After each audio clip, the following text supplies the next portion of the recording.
Howdy. Welcome to the Slice of Life. I'm your host. It is Champ Slice. I want to take a day, a little bit like a day and a half, let's call it, to kind of just take it in. NFL season is over. Uh, it's one of the most depressing times of the year. Depressing is a stretch because All Star Weekend is here. We have the 3-point contest, the skills challenge, the dunk contest, which is it's been hit or miss over the last few years. I think the last good one was Gordon Levine. Maybe it was the Donovan Mitchell one, but anyways, March Madness is right around the corner. The World Baseball Classic. Spring training starts here in a few days. I got my Astros hat on, so I'm excited to see what the city of Houston has going on over these next few months. We got the World Cup comes here this summer. I'm very excited for that. But anyways, NFL season's over. It's crazy to think, like, if we go back a year ago, like around this time a year ago, NFL season's over. The Philadelphia Eagles are Super Bowl champions. Kansas City Chiefs, they couldn't complete the three-peat. That would have been like 4 out of 6. That would have been insane. I think it's safe to say that the Chiefs that has been a dynasty. If a few things shake out, they can continue the dynasty. I think we call the Patriots a dynasty up until the day Brady left. Um, it's crazy to think. Everybody. I can't think of anybody that said, "Oh yeah, the Chiefs won't be back," or the Eagles won't be back. The Eagles were so dominant. They did anything and everything that they wanted to the Chiefs last year. Saquon Barkley. He was the diamond that took he was just that extra little oomph, that cane sauce to get the chicken over, to get the Eagles over. So it was, you go back to this time a year ago, you're not thinking about a Patriots Seahawks Super Bowl. So it was definitely. Definitely crazy to, like, when you take the whole season. It was a weird season, man. It was weird. There was so many things. The Texans got off to an 0-3 start, and people were talking Super Bowl. The Broncos, they were able to finagle the reins of the AFC West from the Chiefs, even before Mahomes went down. The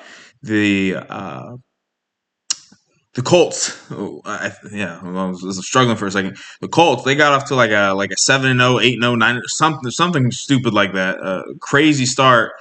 Only for them to, everybody, we were all looking at the schedule saying, "Oh, that was weak. They haven't really played anybody." They lucked out when they beat the Broncos on. I think it was a personal foul. I think he was jumping or leverage. It was a leverage penalty. So they got to redo the kick. It was just so much happening this season. It was so crazy. So for it to have ended the way it did, Patriots played practically nobody but the Bills. They played the Bills twice. They split with them and beat them the first time. Second time, they blew like a 21 point, 24 point lead to the Bills. The Bills came back. The Bills lose to the Broncos in the AFC divisional. Bo Nix breaks his foot, his ankle, whatever it was, on one of the last few plays of overtime. So they're hosting the AFC Championship with Jarrett Stidham as the starting quarterback. The New England Patriots play the Chargers, who one of the few teams with a worse O-line than them. So they got to host the second round game against the Houston Texans, who C.J. Stroud man, what happened to that dude? What happened to dude, man? It was just, yeah. So especially as a Texans fan, that one really hurt. So then to see the C.J. Stroud throw as many interceptions as he did, us to still be in the game.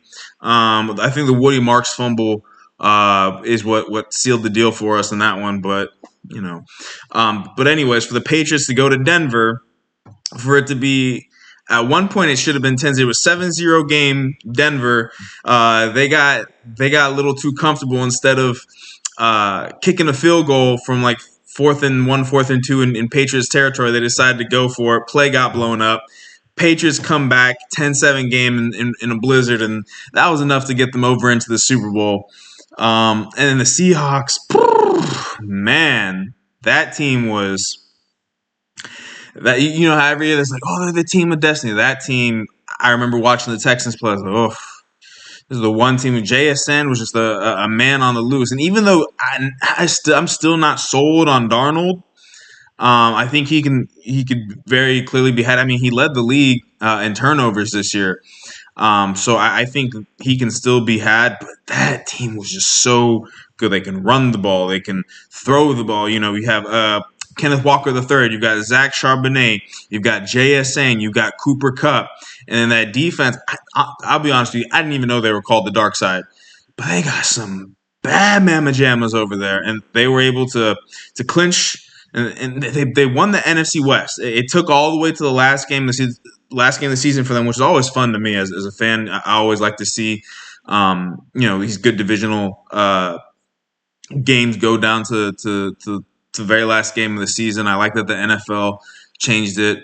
I think it's been about 10 years or so now. They changed it to where the last game of the season, that Week 17, Week 18 game, whatever it is at this point, it is a divisional game, so it's got a lot more oomph to it. So that Saturday night game, San Francisco and Seattle are playing in San Francisco for that one seed. For it to go down to that last game of the season for them, that's always so cool. I'm bummed that it was Seattle that had to be the team to win the Super Bowl this year, but you got to give them their props. They were just so dominant all season long. I know I said in the last video that the Texans really were the number one defense. After watching them this playoffs, they handled the Rams in the NFC Championship.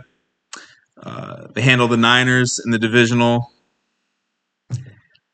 I mean, anybody who watched football this year or who kind of kept up or knows a thing or two about football, you saw from a mile away that it was not going to be a very close game. Now, having said that, I do think there was a point in the game because it was such a defensive battle. The Patriots have a good defense too. Christian Gonzalez was There was a bomb to Shaheed, where he came out and just that was fun to watch, man. Christian Gonzalez is a bad dude. Both of the defenses were playing phenomenally. The Seahawks, even though they were able to score, of course, I mean, someone's got to score.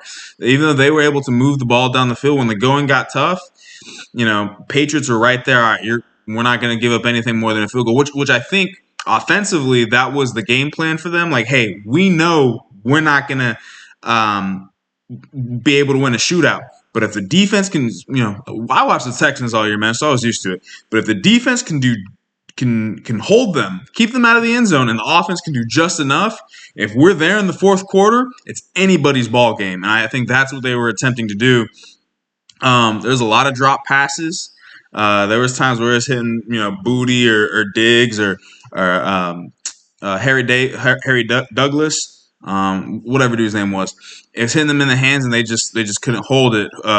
Hunter Henry, Austin Hooper, the receivers couldn't hold the ball. When Drake May was able to get it there was times where Drake May couldn't get it where he needed to be. At the end of the game, he was just like, I got to get something to happen. It worked. The first couple times, Matt Collins was able to reel it in for the touchdown. But, once the Hawks are like, okay, we know what you're going to do. I'm going to put an end to it. They played the 3 deep. He threw it deep. Receiver didn't know what was going on. Interception. That's pretty much what sealed the deal. As far as the Super Bowl, I see a lot of people saying, oh, it was boring. It wasn't fun. This, that, and the third.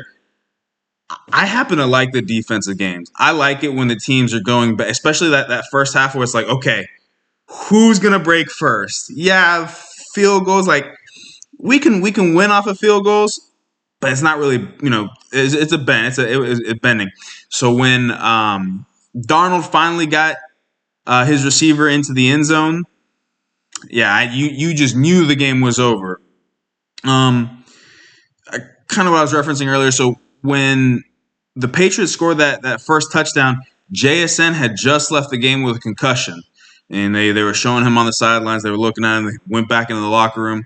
It was early in the fourth quarter, so I thought, you know what? I know it's not Tom Brady. I know it's not Bill Belichick, but I'm used to seeing that logo ruin my Super Bowl Sundays. So there was a thought that they're still in this game, and it's not over until the fat lady sings. So the fat lady wasn't singing yet. So I do think that for a while there, it could have gotten pretty close, but shortly, I think the very next drive, JSN came back into the game. Like I said, it was so Drake May threw that ball up. I didn't think Josh McDaniels ran the ball enough.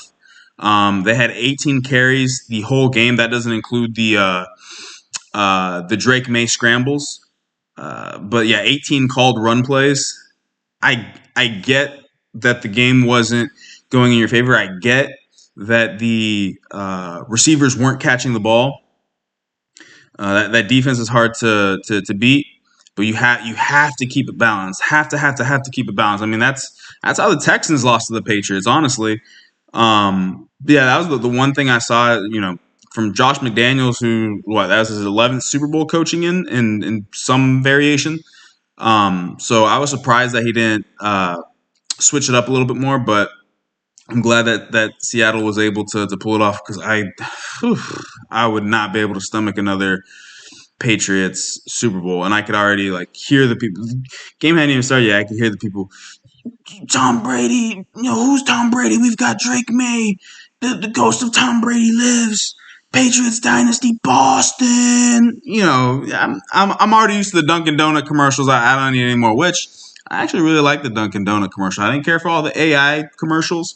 The Dunkin' Donuts one was pretty good. All the nostalgia, the Affleck, Aniston, Tom Brady, Ted Danson, Alfonso Ribeiro, Jaleel White. That was a good commercial. I think my favorite commercial though was the Budweiser commercial with the horse and the eagle, and yeah, it was like the little eagle and it was right on his back, and at the very end the guy's like, I'm not crying.